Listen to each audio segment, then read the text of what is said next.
بسم الله الرحمن الرحيم. الحمد لله وكفى وسلام على عباده الذين اصطفى. أما بعد فأعوذ بالله من الشيطان الرجيم. بسم الله الرحمن الرحيم. ولا تهنوا ولا تحزنوا وأنتم الأعلون إن كنتم مؤمنين. صدق الله العظيم. تمہیں کالی گٹا کا بھی پہچاننا نہیں آیا، تمہیں کالی گٹا کا بھی پہچاننا نہیں آیا، نشے من سے دعا اٹھتا ہے تو تم کہتے ہو ساون ہے. حاضرین مجلس، انسانیت کے خرمن پر کئی بجلیاں گری ہے، باغ آدم میں کئی اندھیاں آئی ہے، وحشت و بربریت کے ہاتھوں نے بارہا انسانیت کا منہ نوچا ہے، لیکن جب آگ اور خون کا کھیل آئے، دین آپ دیکھ رہے، شاید کسی نے نہ دیکھا ہو تو یہ طوطے ہیں، یہ کھیل اس وقت تک جاری رہے گا جب تک مسلمان غفلت اور لادینیت کے شکار رہیں گے. حضرات گرامی، ہر سمت مسلمانوں کے حقوق پر ڈاکے ڈالے جا رہے ہیں. ملک کا کوئی گوشہ ایسا باقی نہیں ہے جہاں مسلمانوں کی عصمت محفوظ ہو. ہر طرف لوٹ مار، خون ریزی، تشدد، کئی نئی نویلی سہاگنوں کی مانگ کا سندور اجاڑا جا رہا ہے.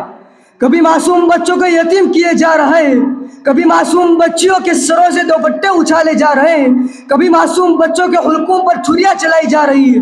غرض یہ کہ زندگی کے ہر میدان میں مسلمانوں کو بری طرح پیٹا جا رہا ہے، اور مسلمان سوچ رہا ہے کہ مسلمان پستی میں کیوں، مسلمان ذلت و رسوائی کے نالیوں میں ریگنے پر کیوں مجبور ہے. یوں تو سید بھی ہو، مرزا بھی ہو، افغان بھی ہو، یوں تو سید بھی ہو، مرزا بھی ہو، افغان بھی ہو، تم سبھی کچھ ہو، بتاؤ تو مسلمان بھی ہو. کبھی تو یوں تھا کہ مسلمانوں کی سطح و شوکت کا سکہ چار ڈانگے عالم میں بیٹھا ہوا تھا. کبھی تو یوں تھا کہ مسلمانوں کی چوتھائی دنیا پر حکمرانی تھی. کبھی تو یوں تھا کہ مسلمانوں کا نام سن کر کیسا کیسا جیسے جابر بادشاہوں کے دل پہلو میں یک لخت ٹھہر جاتے تھے. کبھی تو یوں تھا کہ مسلمانوں کے صبر رفتار گھوڑے بیک وقت ہندوستان اور ترکستان کے دریاؤں کا پانی پی جاتے تھے. کبھی تو یوں تھا کہ مسلمانوں کا نام سن کر باطل طاقت دشمن بھی گھبرا جاتے تھے. کبھی تو یوں تھا کہ باطل طاقت دشمن بھی آقا مدینہ محمد عربی مصطفیٰ صلی اللہ علیہ وسلم کی تعلیمات پر عمل کرنے پر مجبور تھا. آج کیا بات ہے کہ مسلمان قدم بہ قدم دلیل و رسوا ہو رہا ہے اور اسلامی تہذیب و تمدن کا مذاق اڑایا جا رہا ہے. آخر کیوں؟ اس کی وجہ کیا ہے؟ جو سنا کرتے تھے ہنس ہنس کر میرا نغمہ شوق، جو سنا کرتے تھے ہنس ہنس کر میرا نغمہ شوق، اب میری شکل سے بیزار نظر آتے ہیں. اللہ بھی وہی، اللہ کے لاڈلے رسول صلی اللہ علیہ وسلم کی تعلیمات بھی وہی، اللہ کے احکام بھی وہی، اسلام کے قوانین و ضوابط بھی وہی، مگر اب ہمارے نالے دل میں سر کیوں نہ رہا؟ ہماری دعائیں بے سر کیوں رہی ہے؟ ہماری مظلوم ماں اور بہنوں کی سسکیاں آسمان کے دروازے کیوں نہیں کھٹکھٹاتی؟ رب ذوالجلال وقت کے ابر ہوں پیسمباری کے لیے ابابل پرندوں کا لشکر کیوں نہیں اتارتا؟ ان گناؤں سوچوں نے ہمیں آواز باختہ کر دیا ہے، اور مغربی تہذیب و تمدن کا اثر ہمارے دل میں اتنا گہرا اتر گیا ہے کہ مغربی تہذیب و تمدن نے ہمارے دل کو جلا جلا کے خاک کر دیا ہے، اور مغربی تہذیب و تمدن نے ہماری عورتوں کو نیلام کر دیا ہے، اور ہماری عورتوں نے اپنے آپ کو اسلام کے قوانین و ضوابط پر عمل کرنے سے روک دیا ہے. اور اگر ہم بھی یورپ کے میدان کی طرح اپنی عورتوں کو مردوں کی دشمنوں جد و جہد کے لیے اتارتے تو ہم بہت جد تنقی سے ہمکنار ہو جاتے. ایک کاش کہ ہمیں کوئی سمجھانے والا مل جاتا کہ ان گناہوں نے سوچوں نے ہمیں کہیں کا نہ چھوڑا ہے، اور ہماری مذہبی بیزاری نے ہمیں کھائے کی گھاٹی میں دھکیل دیا ہے. اے جامعہ کے شگفتہ پھولوں، تاریخ اس بات کی گواہ ہے، واقعات زبان حال سے چیخ چیخ کر کہہ رہے ہیں کہ مسلمان صحیح معنوں میں مسلمان اس وقت رہیں گے کہ مسلمان اللہ کی رسی یعنی وَاعْتَصِمُوا بِحَبْلِ اللَّهِ جَمِيعًا وَلَا تَفَرَّقُوا کا دامن مضبوطی سے تھامے رکھے. تب تک مسلمانوں کو پوری دنیا میں، پورے گوشوں میں، پورے شعبوں میں نصرت اور کامیابی اور نجات ملتی رہے گی. اے مسلمانوں کان کھل کر سن لو، اگر کسی مسلمان نے اللہ کے حکم اور آقا مدینہ محمد عربی مصطفیٰ صلی اللہ علیہ وسلم کی تعلیمات کی خلاف ورزی کی تو کثیر تعداد کے باوجود کلی اور کمزور دشمن کے ہاتھ پٹ جائے گا۔ حضرت علامہ اقبال رحمہ اللہ نے سچی اور پکی بات کہی ہے، وہ زمانے میں معزز تھے مسلمان ہو کر، وہ زمانے میں معزز تھے مسلمان ہو کر، اور ہم خوار ہوئے تاریخ کے قرآن ہو کر۔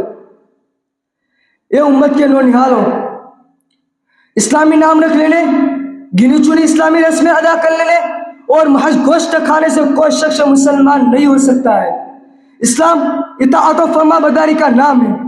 مسلمان بننے کے لیے ایمان کا قول کلمہ لا الہ الا اللہ محمد الرسول اللہ کو پڑھنا پڑے گا، اور کلمہ لا الہ الا اللہ محمد الرسول اللہ کو زبان سے ادا کرنے کا نتیجہ یہ ہونا چاہیے کہ ہماری روح اس کی معنوی کالی میں ڈل جائے، ہماری زندگی میں انقلاب آ جائے، ہماری زندگی میں غیر اللہ کا قانون نافذ نہ ہو، ہمارے دل میں غیر اللہ کا خوف نہ آئے، ہماری رگ رگ میں تقویٰ کی روح سرایت کر جائے، ہمارا ہاتھ اللہ کے سوا کسی اور کے سامنے نہ پھیلے، اور اللہ کے حکم اور آقا مدینہ محمد عربی مصطفیٰ صلی اللہ علیہ وسلم کے حکم کے سامنے سمینا و اطعنا کے علاوہ ہمارا کوئی قول و فعل نہ ہو۔ اگر ایسا ہوگا تو ضرور میں کہتا ہوں کہ ہماری نفس نہ ہماری بدن کی قوت ہوگی، بلکہ اس رب العالمین احکم الحاکمین کی قوت ہوگی، جس کے سامنے تمام جہاں کی چیزیں طوعاً و کرہاً سر بسجود ہیں، اور ہماری ذات اس نور السماوات والارض کے جلووں سے معمور ہو جائے گی جو تمام عالم کا محبوب و معشوق ہے۔ ہرگز اس کا مطلب یہ نہیں ہے کہ ہمیں علوم و فنون اور مادی وسائل کی جزیات سے انکار ہے، بلکہ یہ مسلمانوں کے لیے دوسرے نمبر کی حیثیت رکھتی ہے۔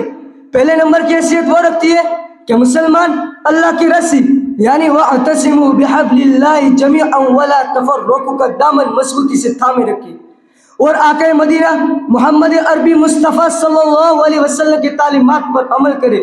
پھر دیکھنا ہمارے خزاں رشیدہ چمن میں انشاءاللہ ایک بار پھر بہار آ جائے گی، اور آرزوؤں کی ہر کلی پھر یکا کھل کھلا کر ہنس پڑے گی۔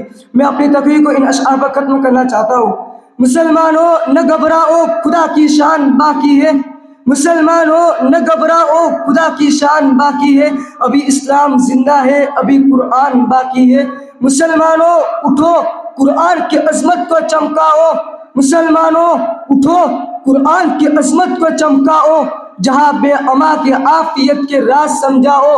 زمانہ آج بھی قرآن ہی سے فیض پائے گا، زمانہ آج بھی قرآن ہی سے فیض پائے گا، مٹے گی ظلمت و شب سورج جگمگائے گا۔ وآخر دعوانا الحمدللہ رب العالمین۔